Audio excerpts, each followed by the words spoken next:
starting a new series called One Life, and it's a 4-week series, and in this series we're talking about our purpose, our mission, our calling in life. I'll use those words interchangeably. Some people may not, but I will. And we're talking about, how has God uniquely shaped you to make an impact? What is your purpose? What is your specific mission, your calling in life? And a few weeks ago, I told you about a kitty that my wife rescued. My wife loves animals. She's rescued several animals, and she rescued a kitty. I think we have a picture there.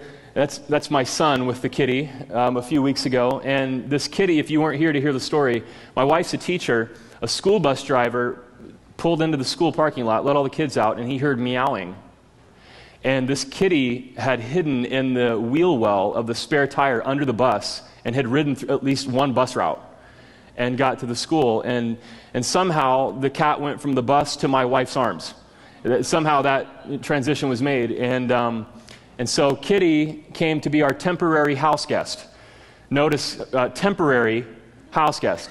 Well, now Kitty has a collar and toys, and his name is Tiger. He has a high-tech water dispenser, and so I don't know if Kitty is so, or Tiger now is so temporary or not, but I thought I would give you an update about him. And so this past week, my wife and son went back to Ohio, where we grew up, to visit family, and I was home alone with Tiger all week. So I had to take care of Tiger, which means that I had to clean out the litter box, which is kind of like panning for gold, but instead of gold, you get cat poo, which is demotivating. And I just had to feed for Tiger. And one of the things I noticed about Tiger is he's probably 8 weeks old, I don't know, and Tiger darts around the house spastically all day long, and then he takes a nap, and then he gets up and he darts around the house.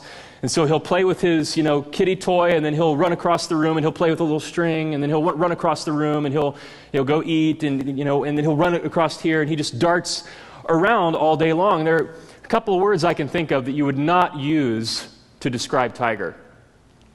You would not use the word focus to describe Tiger. Tiger is not focused. He doesn't have a clear vision of where he wants to go. You would not say that about Tiger at this point. Another word that you wouldn't use to describe Tiger would be intentional. Tiger doesn't really act intentionally on purpose. He doesn't have anything guiding him to say, I'm going to go do this here now because of this. He doesn't have, any intentionality behind his actions. Now, another word you wouldn't use to describe Tiger is temporary. And I know that now. Ryan, Tiger is not temporary. But so I want to ask you, as we start this series, if somebody took a look at your life, would they use the word focus to describe your life? Would they look at... There are no human beings back there? Okay, all right. Some table fell over. The joys of portable church. Here we are. At least the phone didn't ring. That happened a couple months ago. That's better than the phone ringing. Would somebody look at your life and say, this person is focused. This person is able to see clearly. This is where I want to go. I have a clear vision of who I am and how I want to live and the goals I want to accomplish in life. Would somebody look at your life and say, oh, that person's focused? Or would somebody look at your life and they would say, oh, that person is intentional. That person lives on purpose. That person lives with intentionality. That person has some kind of guiding principle. This overarching purpose statement, mission statement, whatever you want to call it. And that guides this person's behavior. This person is intentional. There's just not a whole lot of waste. I mean, it doesn't mean you don't have fun. It just means that, wow, when this person's serious, this person is intentional toward living this certain way. Now, there is a word that anybody could use to describe your life. It's the word temporary. And you see what I just did there? It was like a big sermon zinger. It took me 45 minutes to write that. It was really, really hard. It's just true that this life is temporary. I remember a few years ago, I was serving in a church, and we wanted to find a book that everybody in the congregation would read through at the same time. and like have small group Bible studies, according to this book for a few weeks. And somebody suggested this book called 1 Month to Live. I don't know if some of you ever heard of this.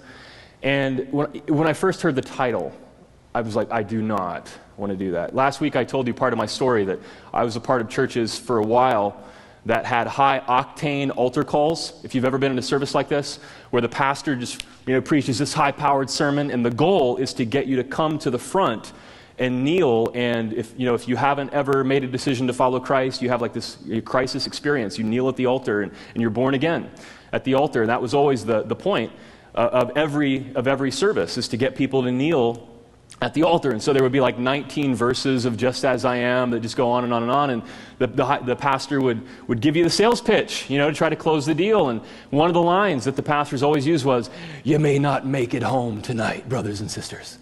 We're not guaranteed another moment in this life, and so come to Jesus tonight while you still can," and basically threaten people with death. And people would line the altars, and they would be born again, and the next week they would come and kneel again, and they'd be born again, again, and again, and again. And that was just one of the techniques that those pastors used, and I had grown resistant to that.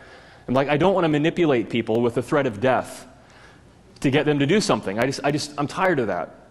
And so I was resistant to the book, but I actually picked up the book and read it, and I realized that's not really where that book is coming from. It was just posing the basic question. What do you want people to say about you when you're gone? What do you want people to say about you at your funeral? And that's a way of asking, what do you want your legacy to be? What do you want your contribution to be in this life? How do you want to make, specifically, unique to you, how do you want to make this world better than it was when you came into it? You see, that's a helpful question, isn't it? It's a cliche, but it's true. Living with the end in mind. If I know, well, this is where I'm going to be someday, and this is what I would like to accomplish, this is what I want my legacy to be, then I can just now work backwards, and I can say, this is how I want to live now. And it was around the time that Hannah and I had our son, so I was already thinking about those kinds of things. What do I want my legacy to be? And whatever that is, well, this is what I want to do now. This is my next step. This is how I want to live. This is who I want to be. That will get me to that goal, that end goal, living with the end in mind. And that's what we're talking about today. And in this series, what I think would be an amazing accomplishment. This is really my ultimate goal for this series. If by November 24th, the Sunday before Thanksgiving, coming up extremely fast, by the way, isn't that amazing? It's almost Thanksgiving. By November 24th, if you've never done this, you would be able to type out a one-sentence purpose or mission statement for your life. And that could be something that you've worked through over these few weeks, and you, with intentionality and focus, you have this statement now. And it doesn't mean it's written in stone. You might massage it over time, but you just have this statement. This is what I believe God has made me for.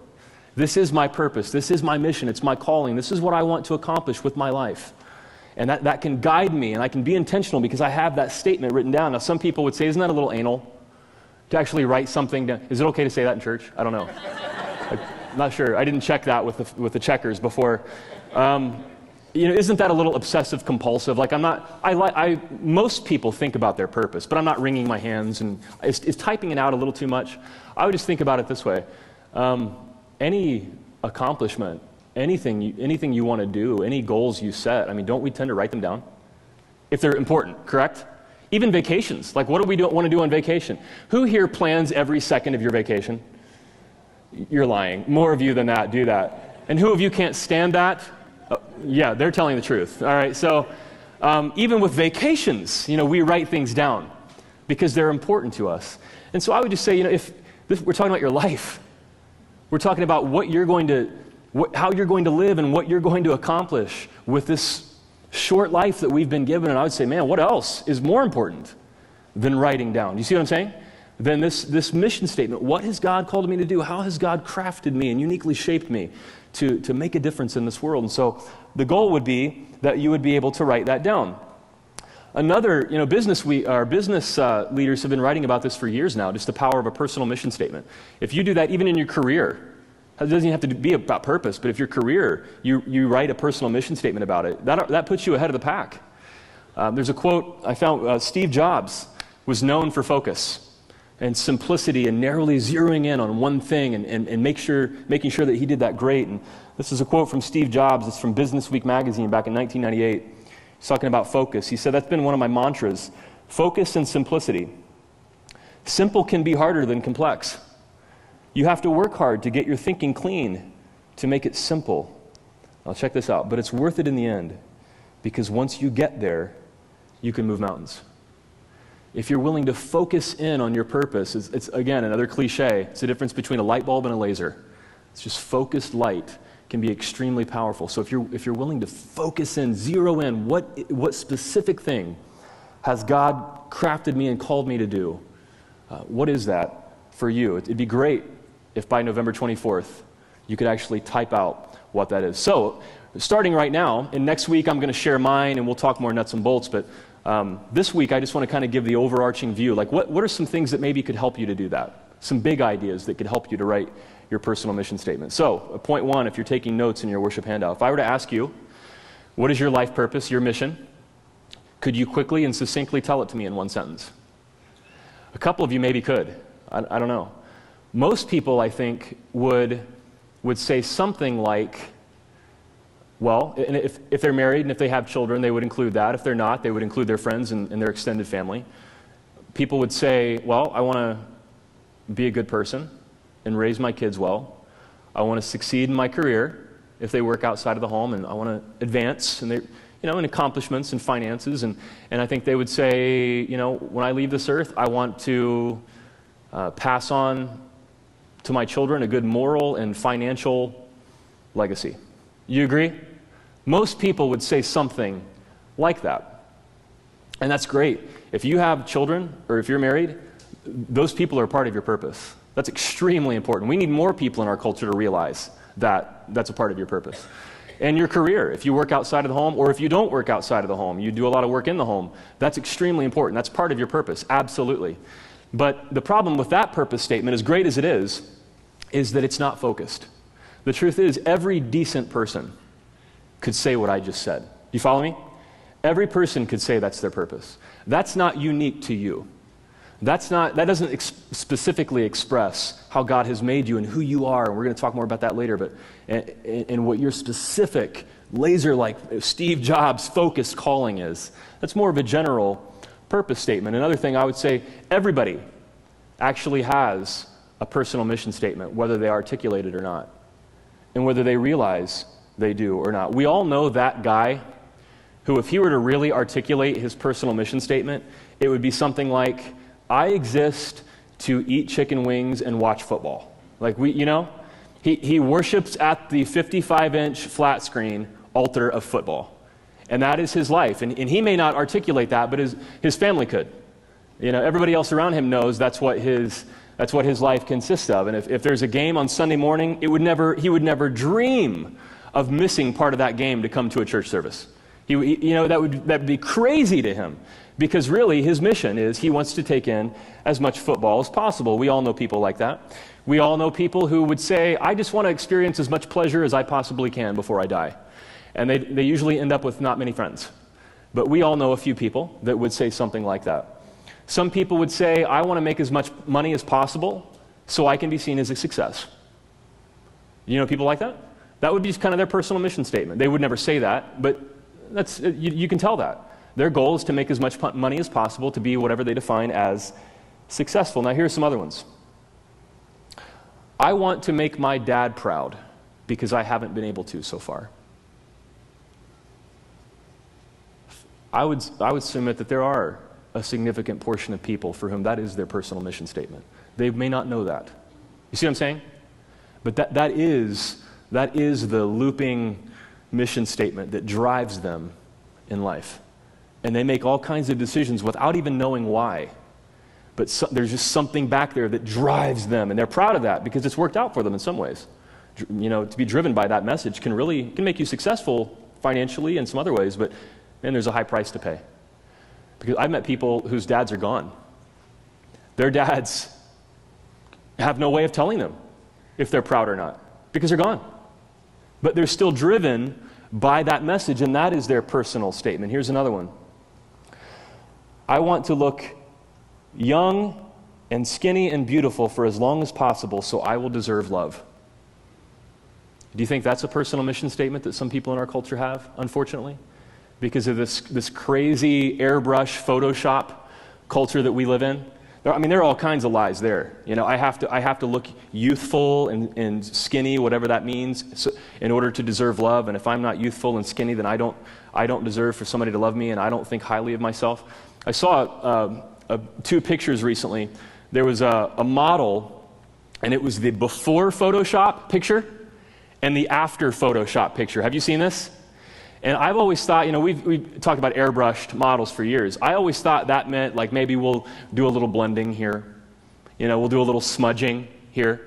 In this particular picture, I noticed the before Photoshop and the after Photoshop picture, like there's some hip missing in the after Photoshop picture.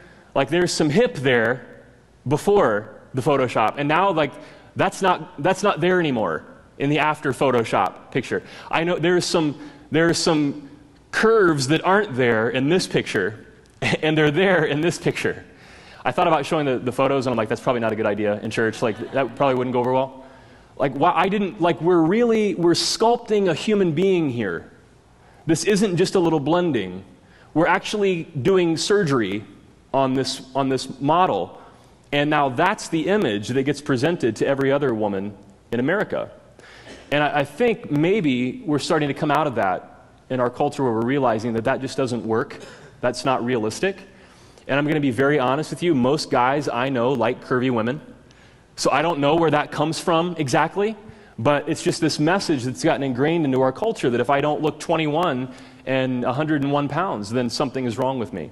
And I think there are just a lot of people. Am I talking to anybody? I don't know. There are just a lot of people who have that as a personal mission statement somewhere in their heads, whether they realize it or not. So we just ask, as you kind of probe for whatever your personal mission statement is right now, even if it's a good one, but it's just too general. Let me ask you this question. Is your life, this time that you've been given here, is your life, or no, actually backwards, is your purpose statement worthy of your life? The gift of life that you've been given, this time on earth that you've been given, is your personal mission statement worth this amazing gift and this time that you have? Or could this be an opportunity to maybe tweak that mission statement a little bit and discover, oh man, I think God actually has shaped me and crafted me, the real me, not the photoshopped me, the real me, to live out this purpose with my life. So, for people who are looking for a spiritual connection in their lives, I'm just giving kind of overarching guides for determining your personal mission statement. For people who want a spiritual connection in their lives, for people for whom Jesus is important, I just want to share a few scriptures with you. You'll see a couple of them on the screen. Some of them won't be on the screen. And you could write down the references, where they are in the Bible if you don't have time to write down the whole scripture. So if you begin reading the New Testament from the very beginning, it's the Gospel of Matthew, and you just started reading. Matthew would probably take about 45 minutes to read through, by the way. It's really, really fast. And you would notice that there's this phrase that Jesus keeps repeating in the Gospel of Matthew. When Jesus is calling to people, when Jesus is inviting people, there's this phrase he just keeps repeating. It's the phrase, follow me. Follow me. So I want you to look at Matthew 4:19. Jesus calls his first disciples who were fishing. They're fishing on the Sea of Galilee. It's a beautiful lake, and Jesus says to them, come follow me, and I will send you out to fish for people, or I will make you fishers of men, or fishers of people, maybe you've heard before. And so Jesus is taking something that they're already good at, and he's saying, follow me, that's the phrase, and then we're going to do this, but we're going to expand this purpose. It's not just about fishing for fish anymore. You can still do that, but we're going to expand this purpose. But Jesus says, follow me. So the rest of these won't be on the screen, but I just want you to hear them. In Matthew chapter 8:22, a man makes an excuse for not following Jesus. It says, but Jesus told him, follow me, and let the dead bury their own dead. Matthew 9, Jesus called Matthew, one of his disciples. It says, as Jesus went on from there, he saw a man named Matthew sitting at the tax collector's booth. Follow me, he told him. And Matthew got up and followed him. In Matthew 10:38, Jesus calls his disciples to a high commitment. He's talking about, let's get to the bottom line here. What's this all about? And Jesus says, whoever wants to be my disciple must deny themselves and take up their cross and follow me. And finally, in Matthew 19, verse 21, Jesus is confronted by a wealthy young man who has lived a good, decent life. And he asked Jesus, what's the greatest commandment? What's it all about? And Jesus answered, if you want to be perfect, go sell your possessions and give to the poor, and you will have treasure in heaven. Then come follow me. And that was the thing that this young man wasn't willing to give up. He was rich, and this exposed, it says he went away sadly. He didn't say anything, he just went away sadly. He had made his personal mission statement, apparently, was connected to his cash, and he wasn't willing to part with that in order to follow, which is a very intense thing to say to somebody, correct? Sell all you have and give to the poor and follow me. I think Jesus said that to him to zero in on the issue. Like, hey man, that's really your personal mission statement. But what I'm inviting you to do is follow me. Jesus repeats that over and over and over again. Follow me, which implies what? That Jesus is going somewhere, and I go where Jesus goes. I follow in his steps. That's called a disciple. You could call that an apprentice. It just means somebody who does what Jesus does. And Jesus says, follow me, and the person says, okay, I will. And that means I'm going to do what you do, Jesus, and I'm not going to be perfect at it on day one, but I'm going to take steps. It's a journey. It's a walk. I'm going to take steps to follow you. So how much does following Jesus influence your personal mission statement? That's where I'm going with this. As you craft your mission statement, what am I on this world to do? What's my purpose here? What's my specific mission and calling that God's made me to do? Okay. How much does following Jesus, doing what Jesus does, how much does that influence your personal mission statement? We would probably give all kinds of answers, varied answers to that question. I'm not sure if I can trust Jesus here. I'm not sure if I can give this up. That's where a lot of our minds go, giving things up. But then another question is, okay, well, if Jesus wants me to do this, well, do I want to do this? And so some of us have this hesitancy. It's almost like this tug of war. I want to follow Jesus, but I'm not sure about this and that. And well, that's why it's a journey, correct? That's why it's a walk. You're not going to walk out of here this morning thinking, now I'm a follower of Jesus and I'm perfect at it. If you say that, they're going to lock you up somewhere. It's just that it's a journey. It's a walk following him, and it really starts with the decision. Do I believe in Jesus and the way of Jesus and the things we talked about last week? That it's the main thing is Jesus, and this is about Jesus. Do I believe in that, trust in that enough that when it comes to my personal mission in life, I want Jesus to inform that. I want Jesus to guide my personal mission. Is that true of you? Now, I want to read one more scripture, and I just want to read that to paint a picture. What were some of the first followers of Jesus? How far were they willing to go to let Jesus influence their personal mission? How much influence did Jesus have over their personal mission statement? I want to read Philippians 3, verses 7 through 11. This is the Apostle Paul, and he's writing a letter to a group of Christians meeting in a house church in the city of Philippi. And that's why it's called Philippians. And here's what Paul says to these Christians in Philippi. Chapter 3, verse 7. But whatever were gains to me, I now consider loss for the sake of Christ. What is more, I consider everything a loss. Wow. Because of the surpassing worth of knowing, watch this phrase, Christ Jesus my Lord, for whose sake I have lost all things. Paul gave a lot of stuff up. We could talk about that, but just his lifestyle and his safety at times, his health. He says, for whose sake I have lost all things. I consider them garbage. We're not talking about family and friends here, okay? We're talking about maybe some of the other things that weren't that important in life that we used to think were important. And Paul's like, those things now, I consider them garbage compared to Jesus, that I might gain Christ, verse 9, and be found in him, not having a righteousness of my own that comes from the law, but that which is through faith in Christ, trusting Jesus. Just trust. Faith means trust. I'm willing to I believe Jesus is the best way. I'm going to trust him. The righteousness that comes from God on the basis of faith. I want to know Christ. Yes, to know the power of his resurrection and participation in his sufferings. Wow. becoming like him in his death, and so to somehow attaining to the resurrection from the dead. That's intense, isn't it? How much did Paul want Jesus to influence his personal mission statement? I would say that's all out, would you? I would say that's pedal to the metal. That's leaving nothing on the field. That is all the way. I want to look at a couple of words. In verse 8, Paul says, I consider them garbage. Now, translating this verse is the most fun that students ever have in seminary. And here's the reason for that. Maybe some of you have heard this before. If you haven't, well, get ready. The word garbage here, in the original Greek that Paul used, and Paul wrote this in Greek, is the word skubala. And here's how it's been translated in many English translations. First, rubbish, which is a great proper British word. Rubbish. And that's how they translated skubala. Others, garbage, like this. Other translations translated it dung, as in like cleaning the kitty litter. Dung. That gets you in the right direction. Do you see where we're headed? That takes you in the right direction. Are all the kids in children's and One Church kids today? No, they're not, actually. Now I feel bad. Well, the correct translation in English of skubala is a 4-letter word that I can't say if all the kids aren't in One Church kids. You see what I'm saying? It starts with an S. I don't need to get, that's enough hints, right?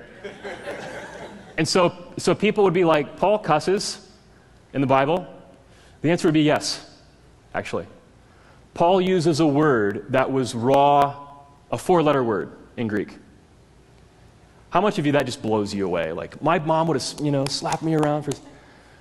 Paul, when Paul wants to express how much he wants Jesus to influence his personal mission statement, he says, everything else is boop compared to knowing Jesus. Oh, my word. That is commitment. That's influence, isn't it? And the other phrase I just want to look at isn't nearly as controversial, but verse 7, he says that Jesus is his Lord. And so if you're keeping notes, second point, if Jesus is Lord, then will you consult with Jesus to form your life mission? Lord is an older English word, Lord so-and-so, back in the old country for some. And it's really lost its meaning in English. And that's where a lot of Bible translation comes from, is the Old English, and we're kind of keeping that around. The best way we can understand Lord is this. My wife and I lease our home in South Chandler. And imagine when my wife and son were gone this past week, if I thought, I am going to paint the house we live in. Let's see, what colors would I like to paint? Let's go with lime green and bright yellow. And I got out the spray gun and I painted the entire house lime green and yellow.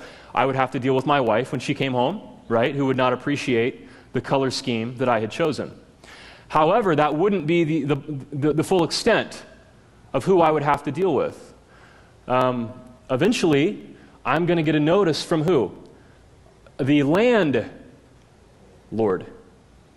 The landlord that would probably make the landlord show up, actually, on the property. I'm going to get visited by the landlord, who's going to say to me, you painted my house to look like a Sprite bottle without asking me first. And I could say to the landlord, well, I live here, deal with it. That could be my response. I live in this house, so it's mine. I live here. And the landlord would say to me, hey man, let me explain something. You live in this house, but I am the landlord, therefore I own this house. This house is mine. I am the owner, which is the meaning of Lord, by the way. And because I own this house, you should consult me before you paint it to look like a Sprite bottle. You should have asked me what I thought about the paint job you were considering, because I am the owner. Correct? Lord means owner. So when Paul says in verse 7, I do this for Christ Jesus my Lord, he's saying Christ Jesus my owner. Whoa, that's commitment. So how much did Paul let Jesus influence his personal mission statement? Paul viewed life as though Jesus owns my life. Jesus owns it all. Jesus owns all the wealth in the world. Jesus owns everything that I've ever used to feel good, even the things that were okay from, it's okay to have fun in life and enjoy life, but sometimes when I use things to an unhealthy extent, Jesus owns all that too. Jesus owns all the people I come in contact with. They're not mine to treat however I want. Jesus owns them too. Jesus is the owner. As you formulate your personal mission statement, as you're looking for what's God crafted me to do and how do I want to live and what's my legacy and my purpose, let me just ask you, if somebody who wants to follow Jesus, is Jesus Lord of your life? Is Jesus the owner of your life? As you look at everything you are and everything you have and how you use your time and everything you do, is Jesus the owner of that? Is Jesus owner of your thoughts? Is Jesus owner of your words, your actions, your relationships? These people aren't mine to treat however I want. Jesus owns us all. Your finances, your life purpose. If you want to be a follower, if you don't, then that question doesn't apply to you. But if you claim the name of Christ, if you call yourself a Christian, if you want to be a follower of Jesus, is Jesus the owner of your life? Do you consult with him in all of these areas? This is really intense, isn't it? Remember, that's why it's following and it's walking and it's a journey, correct? So should you leave here feeling like I've clubbed you over the head with a big black Bible today? Should you? No. One of our values here is no perfect people allowed, which means I don't have to pretend that I'm a super Christian, that I'm perfect in church, because I'm growing. I'm walking. I'm journeying to be more like Jesus, little by little by little. I'm following Jesus. So yeah, Jesus, can we shoot straight here? Is that okay? Can we be honest? The answer is no at this point. Let me just tell you, is Jesus Lord over all of my thoughts, words, and actions? I'm a pastor. I'm a Christian pastor. I want to follow Jesus. Is Jesus truly Lord over all these things for me? Not yet. Is it okay for me to tell you that? You're going to fire me? Is it okay for me to tell you that? Not yet. But I'm growing. Correct? I'm not perfect. Compared to a lot of people, I probably do pretty well, actually. But that's not the goal. Jesus is the goal. And so I'm walking, I'm journeying, I'm following Jesus to more and more and more make this true in my life, in my personal mission statement, that Jesus is Lord over all these things. Now, I had to insert some information into my message today that I didn't want to, but I had to. I cut some stuff out that I wanted to share, and I'm going to talk about that next week. But I do need to say this.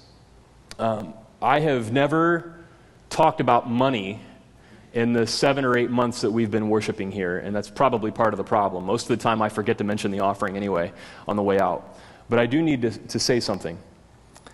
When you are and believe me, I enjoy this less than you do, but I'm going to give you a financial report for a second in the light of what we just talked about. When you are a church that is committed to actually permitting questions and doubts and talking about those and handling those, there are some people who love that, and there are some people who are uncomfortable with that. And when you're a church that talks about controversial subjects, some people love that, and some people are uncomfortable for that. And that doesn't mean that those people are bad. It just means they have a different background, they have a different viewpoint, but some people are uncomfortable for that, or with that. So we've done 2 series now that were big questions and doubts, big controversial beliefs and discussions. Last April, when I did a series based on questions that the congregation asked, after that sermon series, we had lost 10% of the congregation. 10% of the people who used to be at one church in March were gone after April. And many of them told me why. They weren't thrilled with the answers that they got. One guy came for about 3 weeks, and on the way out, he told me that I'm leading you to hell. So I'm thinking, so does that mean you're not coming back? Or, what is that? So it wasn't, we dealt with questions and doubts that people have and controversial things, and it wasn't like, well, I heard what you had to say and I disagree, I have a different view on that, but I like a church that addresses questions and doubts, and I assume when we do that, everybody's going to agree with something at some point. So yeah, I'm okay. It wasn't that. It was, you're leading people to hell. See the difference? And so what's happened this past time in this series is, I think there are probably some people who are on their way out. And it's different, though, this time because I've watched the offering over the past few weeks. And this is just how it works in the church world. If people are unhappy with something, the first thing to do is stop giving. And so I've watched that the offering has started to dip. And it's, if I'm correct in projecting, this next month we'll raise about 70 to 75% of what the offering was a couple of months ago. And I hope that's it. I hope it doesn't bottom out. It could go lower than that. So that's why I'm bringing this up now. Those of you who have been around here for a while, I haven't talked about money before, right? This isn't a church where we shake people down. I know what a lot of people think. All churches want my money and televangelists and all this kind of stuff. We don't use gimmicks or all that. I'm trying to be honest with you that if you open up your worship handout, if you open it up, if you would, and look in the center column at the very bottom, there's this financial report that we put in there every week. And the minimum baseline for this is just like, how do you start a new church? Starting a new church school, it says the minimum baseline that you want is that 2308 number per week, which is $10,000 a month. And like, wow, that sounds like a lot of money. In the church world, it's not. And that means that's just the base. That's the minimum. And if you see yourself as a church falling below that, it's a warning sign. That you don't want to do that because it's going to be harder and harder for you to be a thriving church if you fall below that marker. Now, because I'm a real person and people have these questions and I understand the world we live in, I'll just go ahead and answer the question that some people have. If my wife were not a teacher, if my wife did not work outside of the home, she and I could not pay our bills and this church would not exist. So that money that you see there goes towards lots of expenses. You tracking with me? Okay? I don't have a gold-plated toilet or a Learjet, We struggle to afford a second car. That's the truth. So this has nothing to do with me. This is just, if you're gonna have a church that thrives, you don't want it to dip below that 2308 level a week. And it has been recently. So all that to say, if you have been giving significantly to one church, I feel so uncomfortable talking about this stuff. It's just, we have to. If you've been giving significantly to one church, if you've been tithing, which means giving 1/10 of your income, which other people would hear that and go like, what? That's crazy. But that's how churches survive, because some people do that. That's how there are churches, because some people tithe. If you've been tithing or giving significantly in proportion to your income, thank you. Thank you for that, because you have made this church possible. We would not be here today if people like that were not giving. And so what I want to ask is, and if you're unemployed or underemployed, I'm not talking to you. If you're struggling to pay your bills, not because you've overextended yourself, but because, you simply are not getting paid what you need to, and you're struggling in life, I'm not talking to you. I'm talking to people who are gainfully employed. If you love this church and believe in this church, and you think it's important for there to be a church that is a place where people can really express their questions and doubts, and you really can deal with that, and you understand that we're all going to hear something we disagree with from time to time, and that's okay. If you believe in that, I'm asking you to give to one church. Give financially. Now, because of people's backgrounds and things that they believe from our culture, there are people who they're uncomfortable with tithing or whatever, but I'm asking you to give in proportion to your income, especially those of you who have said you're participating members, to give to one church. Now, can you see, if we see a trend line going like this, can you see why I'm talking about this? Does that make sense? Why I wouldn't wait 3 months? Do you follow me? Why I wouldn't wait, even though I'm uncomfortable, I never talk about money. I forget the offering most of the time. Why I shouldn't wait 3 months to talk about this. You're with me? Because at that point, it's like, crisis mode. So I'm talking about it now so we can do this and not get to that point in January. And so I'm going to challenge you to do something. Thanksgiving Sunday is coming up, and if you haven't given, if you believe in this church, if you don't, if you're just kind of checking things out, I'm not talking to you. We want you around, but if you believe in this church, and if you don't give, then I'm going to challenge you to do something. The week leading up to November 24th, which is the Thanksgiving Sunday, would you be willing? And my wife and I more than tithe, so I'm not asking you to do anything. I've tithed since I was a teenager. Would you be willing to tithe on your income for that week leading up to November 24th? And give that in the offering on November 24th. And for obvious reasons, it's going to do three things, and one of them is obvious. The first thing it's going to do is it's going to help us do this and not slide farther, because we don't want to do that and have to come back and have another conversation. We don't want to go there. So it's going to help us to have an upswing.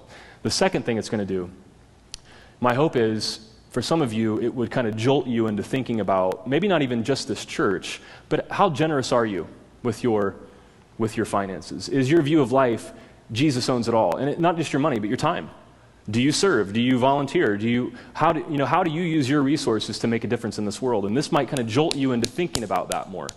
If the issue is, you really haven't managed your money wisely, this might jolt you into thinking, man, not only do we have a hard time giving to the church, we don't save either. We don't have retirement either. You know what I'm saying? And for a lot of Americans, that's what's typical. And maybe this could shock you into thinking, wow, we need to actually get a hold of our finances here and all these things. Giving, savings, retirement, kids' college, whatever. And we've offered a class called Financial Peace University a couple of times in one church, led by Dave Ramsey. And we'd like to offer that again. Maybe that could be helpful to you coming up this spring, hopefully. We'll have that class.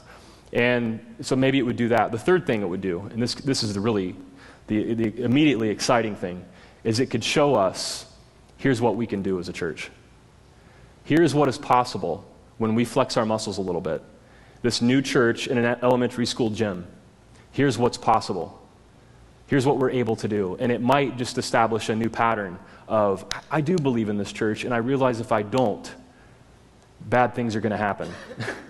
Or if I don't give, bad things are going to happen. So I want a church like this around, and I want to contribute to it. All right? So I feel more uncomfortable talking about that than I should probably. I should probably actually feel more comfortable talking about it. But it's important. Is everybody with me on that? Why I felt it necessary to talk about that. If you believe in this kind of a church, then we need you to give to this kind of a church. Does Jesus own it all? Is Jesus the owner? Okay, third thing. We're gonna move on and wrap up. Third thing. As you start working on your personal mission statement, discover your shape for life mission. So I'm gonna share with you some questions that comes from a curriculum, or that come, subject verb agreement, singular plural, the questions that come from a curriculum called SHAPE. And this is like a multi-week curriculum, so this isn't going to do it justice. But these are questions for you to actually sit down and look at, and you'll have time to write them down, I think. And look at how has God creatively, uniquely shaped me for purpose and mission in this world. So here are the questions. Number one, spiritual gifts. What are your spiritual gifts? Now that's kind of a new thing to some people if you haven't been around the church, but they're in 1 Corinthians 12.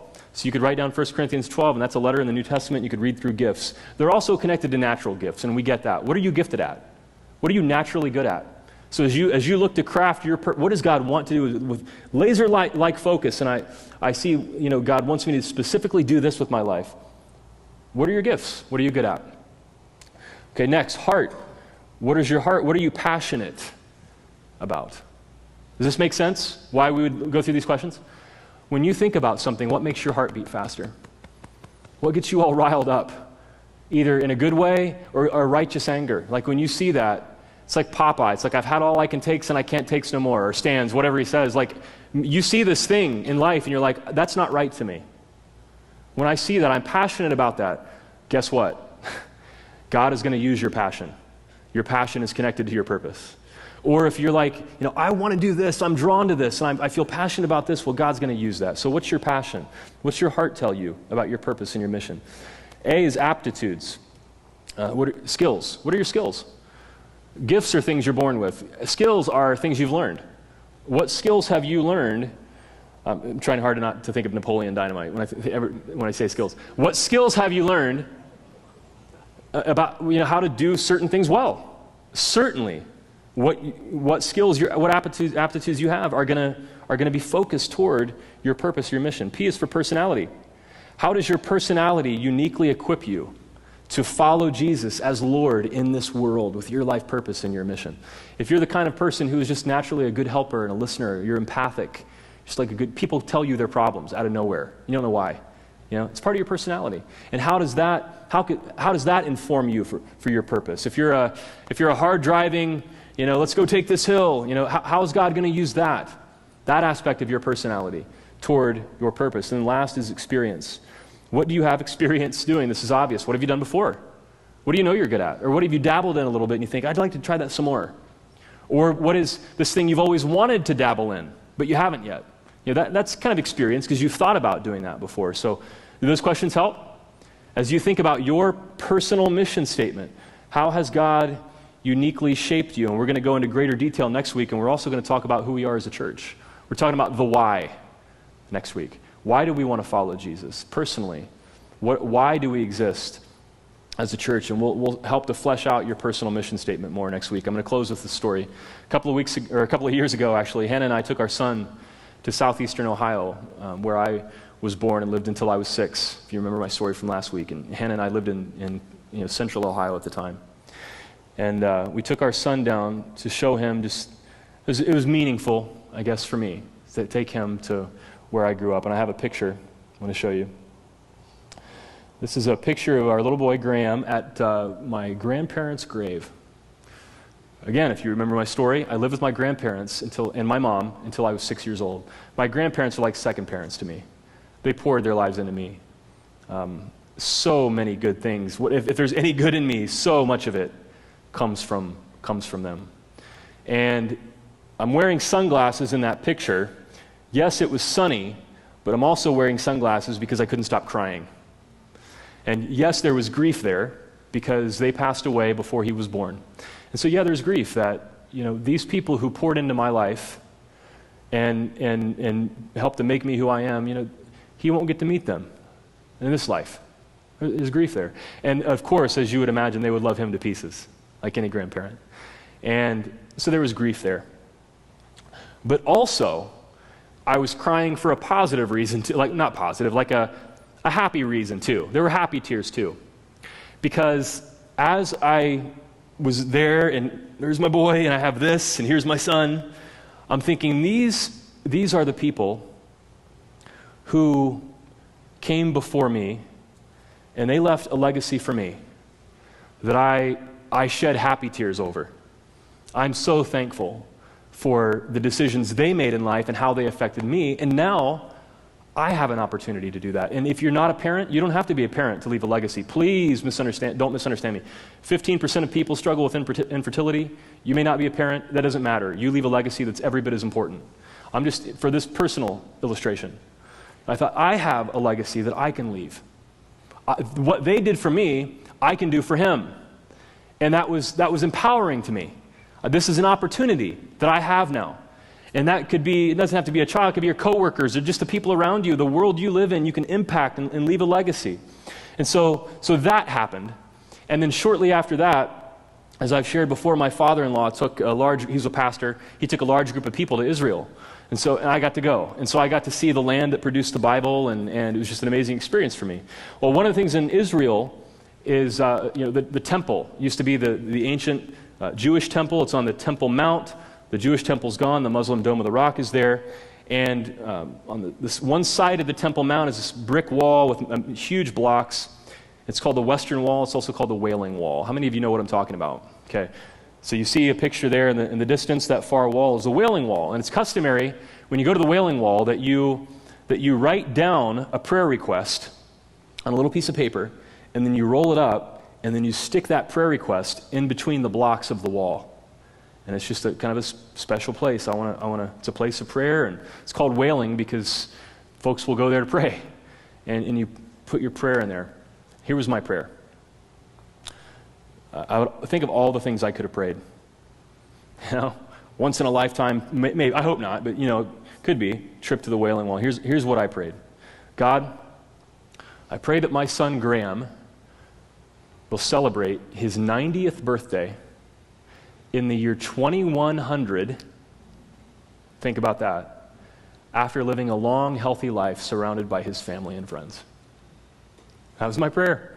Put that on the Wailing Wall, and I thought, the thought occurred to me right after I did that.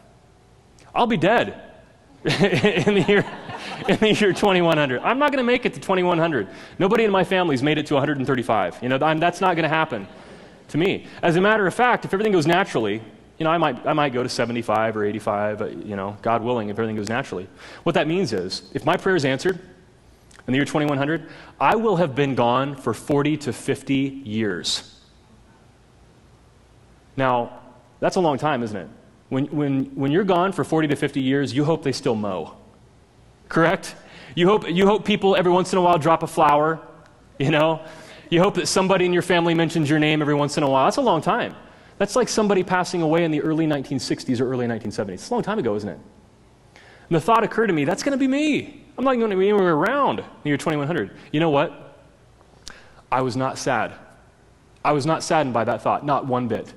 I was not depressed by that thought. And I don't mean like, in no way is this depressing. It wasn't like, I meant like for real. I was not saddened by that. I was not depressed by that. I put that prayer on that wall, and I hope, I want this prayer to come true. Yeah, I'm not going to be there. I wasn't saddened by it. I was motivated by it. Because it helped me, like taking my boy to my grandparents' graves, it helped me to see my life in perspective. It's temporary. Unlike Tiger, our kitty, it's temporary. This life, I love you, honey. My wife's back there. This life is a gift. And it motivated me to, wait, I have a legacy I want to leave. I'm not going to be here forever. I want to accomplish things. I want God to work through me. I want to be like Dave and serve God's purpose in my generation. And pass that on not only to my son, but my wife and the people around me in a church and who knows where else. I was motivated by that. And I pray the same thing is true for you, that as you live with the end in mind, as you think about your personal mission statement, you're not saddened by that, you're not depressed by that, but it's motivating to you that I have this gift, I have this time, and I want to zero in and focus with intentionality on what God wants me to do with this gift of life that I've been given.